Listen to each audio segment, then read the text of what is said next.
Então, vamos falar deste tema que atualmente é muito importante, o suicídio. Vamos falar algo que vem crescendo cada vez mais dentro da humanidade.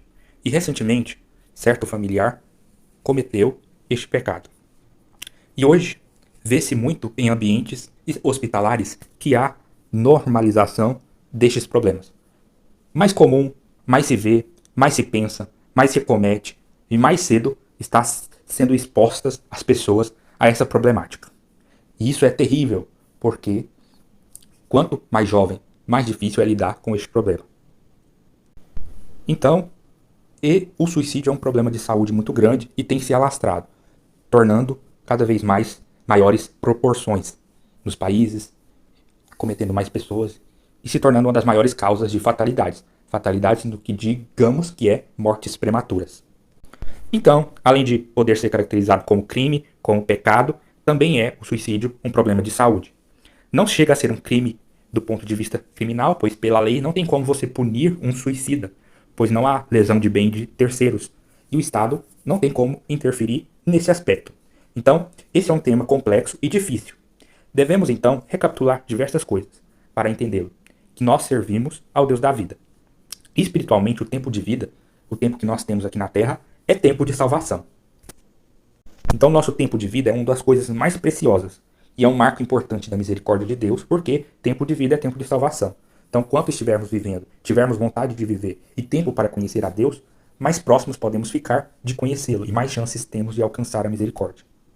Então, a pessoa que, por livre e espontânea vontade, abre mão do seu tempo de vida, também está indiretamente abrindo mão da sua salvação. Devemos também lembrar que o nosso corpo, ele é um templo do Espírito Santo. Então ele deve ser cuidado, deve ser preservado, deve ser alimentado. E não pode estar exposto a níveis tão grandes de tristeza, de doenças espirituais, que há forma de reverter esse processo. Também, por outro lado, podemos dizer que qualquer pecado que venhamos cometer contra esse templo do Espírito Santo, contra o nosso corpo, também estamos cometendo contra o Espírito Santo, contra o nosso próprio espírito e contra a nossa alma. Ou seja, se estamos matando o nosso corpo de maneira definitiva, pois não tem volta, estamos também matando de maneira definitiva a nossa alma e o nosso espírito. Então, um passo maior para a condenação. Então, de certa forma, o suicídio é um pecado mortal gravíssimo. A morte por si só já é um culto ao demônio. Agora, quando falamos de a morte de mão própria, é ainda mais tenebroso, é ainda mais favorável para o demônio.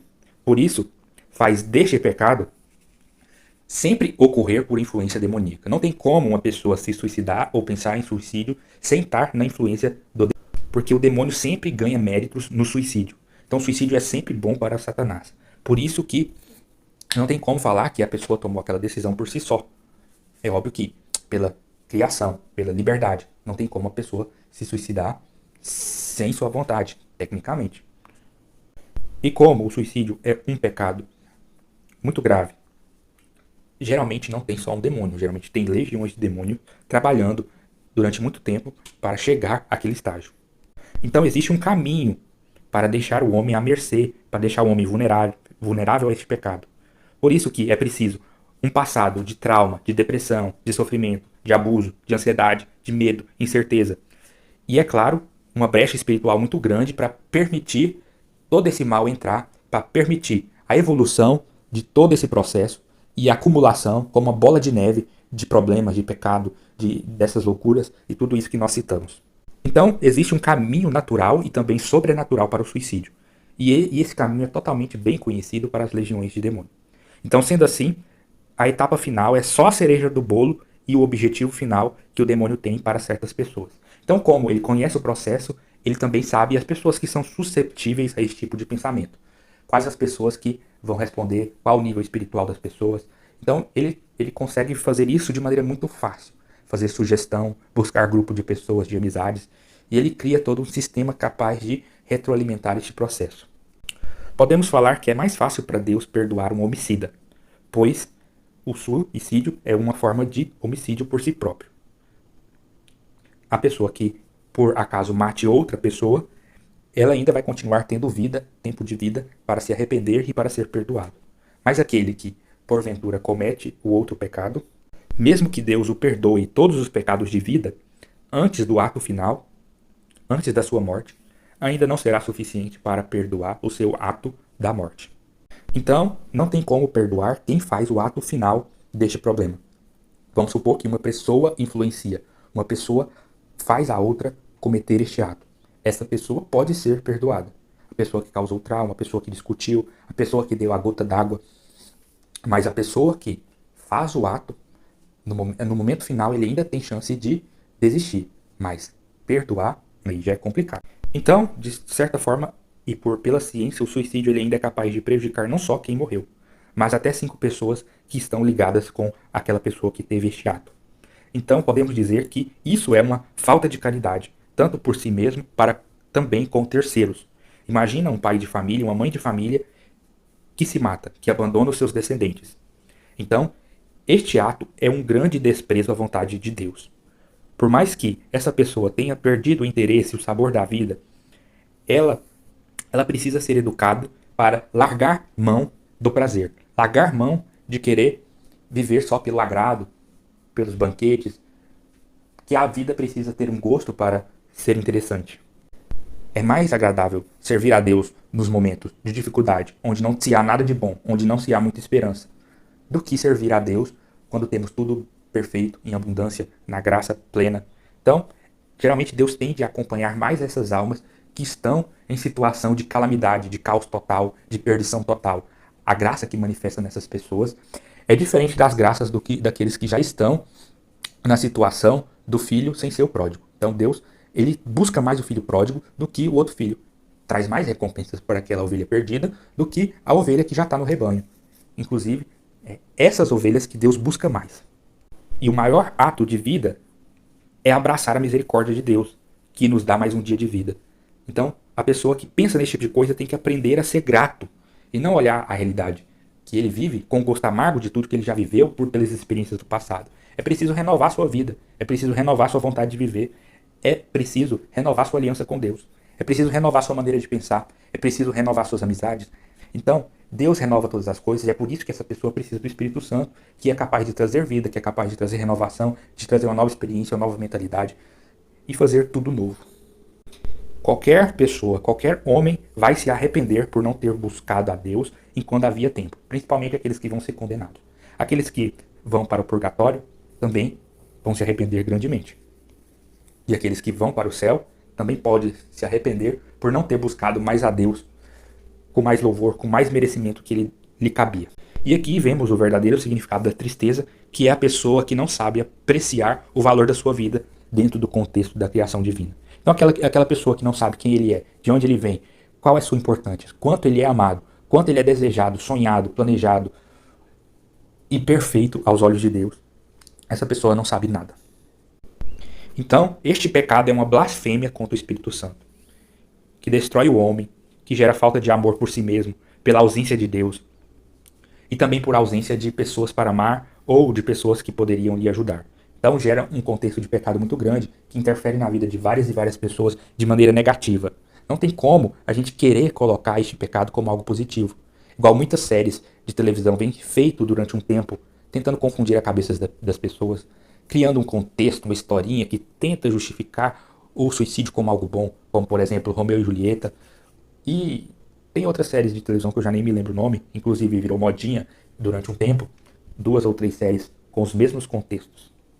E não devemos confundir este tema com o martírio, pois são coisas completamente opostas. Uma se dá por falta de amor e de esperança, e o martírio se dá por caridade às coisas santas.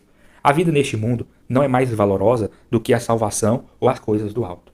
Então a pessoa que abre mão de sua própria vida para honrar a Deus, para receber a coroa do martírio, seja para defender a fé, defender uma verdade de fé, defender a Eucaristia, defender Cristo Rei, essas pessoas alcançam uma glória diante de Deus por amor às suas verdades. Então este pecado não é apenas o ato final de tirar sua própria vida. Também se dá por formas menos graves, porém de maneira semelhante. Na medicina temos alguns exemplos simples que podemos chamar de suicídio passivo, seja por falta de cuidados, por viver se apegado a vícios, como por exemplo a pessoa que não abre mão do cigarro, a pessoa que não se esforça para tratar suas doenças do corpo ou da alma, um diabético descompensado que não controla o alimento, a pessoa que tem cirrose e não controla o vício na bebida. Todas essas pessoas estão cometendo, de certa forma, este pecado. Porém, de maneira mais branda, sem a gravidade maior. Porém, estão abreviando o seu tempo de vida. Ou seja, abreviando o seu tempo de vida, estão perdendo tempo de salvação. Estão cometendo um suicídio a longo prazo. É óbvio que isso aí é muito a critério de Deus, para determinar o grau e o nível deste pecado. Então, a imprudência humana de não avaliar sua realidade, não meditar aquilo que está ali afetando, que está destruindo por dentro, suas doenças. Essa é a nossa realidade. Então, como falávamos anteriormente, temos uma banalização deste tema, a romantização, e isso é comum em nossa realidade, em grupos de jovens, onde se discute esses temas, se ensina este tema, se ensina os meios de cometer. Agora a Gênese, onde geralmente se inicia este problema? Geralmente começa a prática deste pecado através de relacionamentos vazios, falta de noção de amor, a dependência humana, a idolatria humana, onde os relacionamentos não são baseados em Deus, mas em pessoas. E ao meu modo de ver, a principal causa está relacionado com os pecados sexuais, fora do casamento, como por exemplo fornicação e adultério. O demônio se aproveita dessa condição humana de falta de compromisso e semeia as maiores dores no coração, que são apegadas ao pecado, destrói o ser humano por dentro, parte seu coração e cria amores falsos, sem sentido, sem sacramento, sem união para com Deus.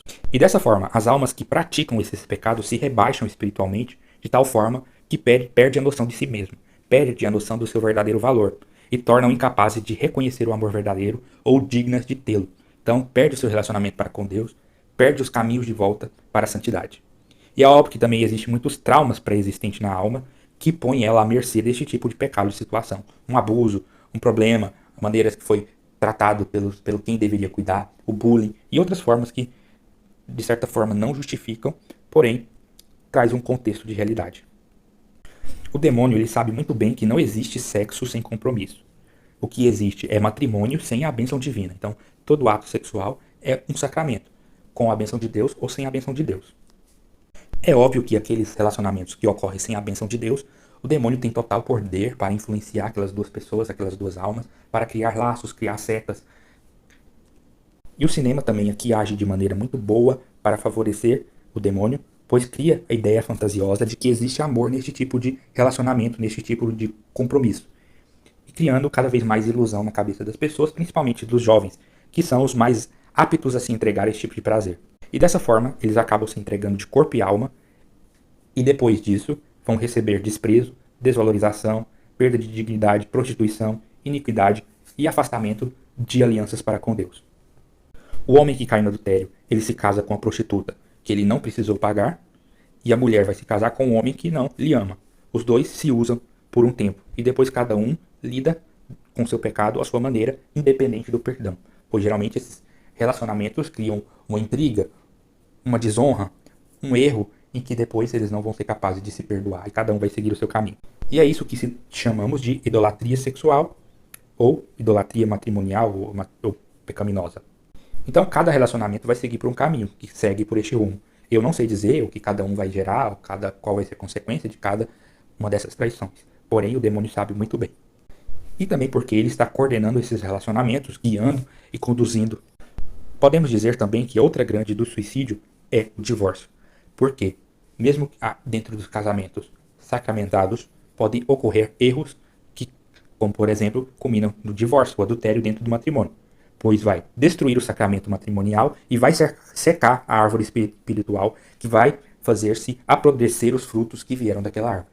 Como, por exemplo, os filhos de pais divorciados. Estes vão sofrer grandemente por causa dos pecados dos pais e vão estar mais susceptíveis a ter influência desse tipo de pecado. Então o índice de suicídio é muito grande em filhos de pais divorciados. Outra marca do suicídio é a ausência de matrimônio ou de vocações, já que pessoas solteiras têm maior índice de suicídio do que as pessoas que estão casadas, porque Deus criou o homem para que não vivesse só. Por esse motivo, para que não se sentisse triste, para que não se sentisse sozinho, ou achasse que sua existência era em vão. Óbvio que isso não vale para padres e freiras. Outra marca importante para este tema são as perversões sexuais, que na medicina legal são chamadas de parafilias, que vai desde sodomia, transgenidades e outras formas de perversão sexual que desvia o homem do seu dever e perde a sua funcionalidade, perde a sua identidade. Da mesma forma, causa a tristeza, também causa redução do nível espiritual e a pessoa se perde no seu autoconhecimento e se entrega à tristeza. Outra marca importante para este tema é a adolescência espiritual, pois é muito mais comum o acontecimento dessa fatalidade entre jovens adultos, pessoas que estão a um nível grande de imaturidade espiritual, muitos conflitos internos, e que essas pessoas não sabem lidar.